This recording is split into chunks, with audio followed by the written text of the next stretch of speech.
So I want to talk about chapter 20, which is starting to have the wrap up on the last day of the caucus. And we've covered a lot of the basics of the paradoxes, white male culture, talked about, had some time with race and whiteness and a little bit of class, talked about gender from a perspective of what are we learning about men and our messages that we received, the women world that we live in, the objectification of women. Then we move into sexual orientation and gender identity. And there's other topics that come up in the caucuses too, based on the participants, what's interesting for them. And, now we're getting into starting to look at something we couldn't have seen from the beginning, which is seeing the benefits for white men. We look at something we call what's in it for white men. And we often start our journey saying, we're helping other people with their issues. And some men who have a zero-sum game think that if others gain, we lose as white men. So we spend some time identifying what's in it for us as white guys to do this work. Others gain, and how do we gain too? And that's a fun list to generate with a group of guys because they see so many things. So I mentioned some of them over these videos and in the book. I have the ability to see my culture, but I also can step outside of it when it'll serve me better, which means things like I can be in my heart more, my emotions, I give more permission to ask for help. I don't have to always be the rugged individualism. I can sit with grayness and ambiguity instead of trying to take out all the uncertainty. I can be in a more being mode instead of only feeling like I have value from fixing things, which makes me more accessible for relationships. My listening increases. I actually create partnership in the moment easier. I learn a lot more because I use a lot more inquiry. That's a lot, and think about the ability for me to use those skills in building customer relationships at work, employee relationships, how much better of a leader, rounded out as a leader. Some of these relational and intelligence qualities, I no longer can't do them because I'm blocked by white male culture. I can get free to step out of that. So it actually makes me have deeper relationships at home with my significant other, also with my children.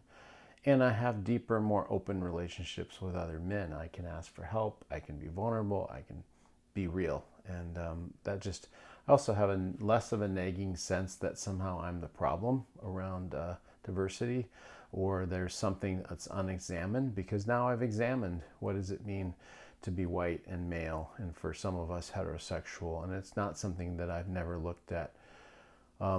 I just interviewed some men yesterday who were retired, and they went through their caucuses 20 years ago for Georgia Power and Southern Company, and around year 2000, and now in 2020 they said, 4 days was a long time back then. I didn't have the time, but over a 20-year career, I can see how that was life-changing for me. It was such a major way, forced me to understand my own biases, to think differently about how to engage others, and to intervene with my other white male colleagues when we weren't listening to women or people of color or others, or had all the perspective that I was training and mentoring other people to be like me, be like another white guy.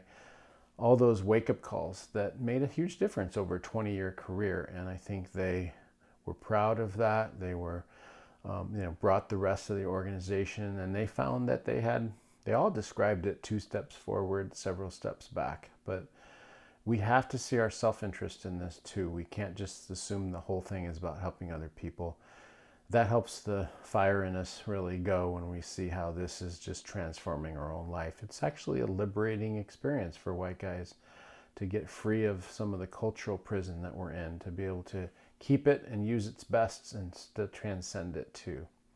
So I'm excited about the journey that I've had in my life for that, how it's freed up new parts of me, and I'm excited about other white men to have that, that whole... Boy, if so many white men in the world only knew how freeing this whole journey and diversity is for them too, and how it creates, many different kinds of relationships with women or men and women of color or other folks that they never would have had. All the learning, it's powerful. We look at the tools and skills, the listening skills, the thinking and paradox, all those subtle things, even having operating agreements, choose your level of disclosure, permission to not make sense, share your learning, and don't put others at risk. But all those operating agreements that we use, people take back to work, and they do sometimes the what we call a dyad, where they pair up and they only are allowed to listen to a person for 2 or 3 minutes without talking, and the guys practice that through the caucus, and then they alternate and do that for the other person around a topic or a question, and they sometimes bring that back to the workplace and implement that, or they actually will practice not saying anything when their spouse is talking, and as a way to not try to listen to fix, but to just be present. And sometimes they'll ask, do you want me to fix this or just listen, and then follow that guideline. So new tools emerge for working at work as well as being in life outside of work. We also talked about the mindset number 11, to be viewing things as abundant, not seeing everything from a scarcity lens. And then in chapter 21, we do some more closing activities we typically do in the caucus. One very important one being role plays. And, how is it that I'm going to go back and start talking about this caucus learning? And so as you read this book, it's been focused on white men. You might talk about your journey reading this book, and how one of the ways that you can best talk to other people is to just share your learning, because it's unarguable. Rather than preaching to other people what you think they should know now because you read this, just talk about your journey and what awakenings you've had. And gosh, I first thought of this, I never thought I was part of this group before. I've never thought of myself as part of a white male group. Now I see some of that. I see that I have aspects of a shared culture. I see that I don't have to navigate things that women do or people of color. And you can talk about those kinds of learnings, giving some examples, and talk about how it's actually helping you in your leadership, and coming to more curiosity about how people in the world have a different world, that they live in a different universe in some of the ways that I've never thought of before. So that conversation that you can have when you go back to women and people of color might sound like, rather than ask them if there an issue here in the workplace, model the vulnerability that you've had from awakenings in the book. I've had these learnings, now I'm realizing this, and I'm still in a learning mode, and I want to have dialogues with other people who are interested in having those. If you're one of those people, let me know. You may or may not be, but I need to keep having these dialogues, and we can, I'll catch you again and see what you think about that. Take some time for that. See it as a series of conversations, not just one big conversation. And again, don't put them in the position of being vulnerable without you modeling it first, by talking about your learning and what you still don't know, and what you've figured out. Yeah, I thought women, now I realize women have a lot more that they're concerned about around safety. And, nobody looks at me and thinks I got my job because of affirmative action. I don't have to worry about that. As a heterosexual person, I don't worry about what people hear when I'm talking to my spouse, or I can have a picture of a loved one in my desk, not worry about what other people think. So showing some examples of that I'm learning about those things. Give yourself permission to still be on your learning journey. You don't have to have this figured out. Again, it just gives other white men permission. But do take the learning that you've had and go have conversations with other white men.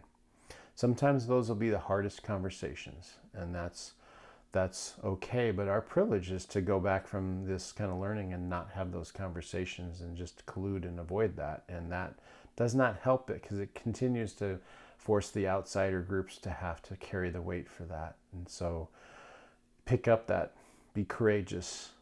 It's okay to like learning to ski, to fall down some and go back to some of your white male colleagues who do get some of this and ask for that support if you do have some of them.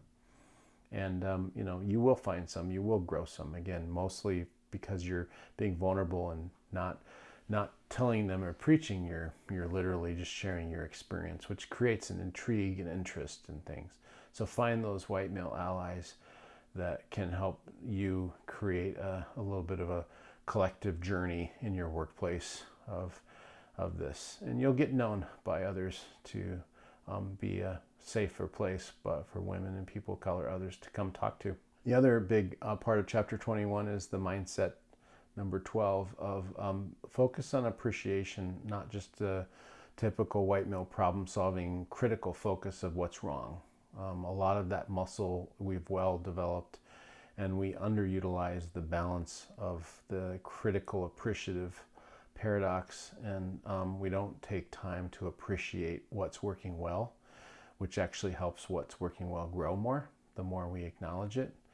And so think about when you are impacted and how you're impacted by people at work, and can you put into words how you're impacted? When I see you come, Joe, with these creative ideas, I feel a sense of relief because I know you're going to carry forth in this workplace and it's a weight off of my back. I just told Joe how I feel impacted by him. When I share how I'm impacted by somebody, it is a statement of appreciation, and many times not always a statement of appreciation if they're impacting me negatively.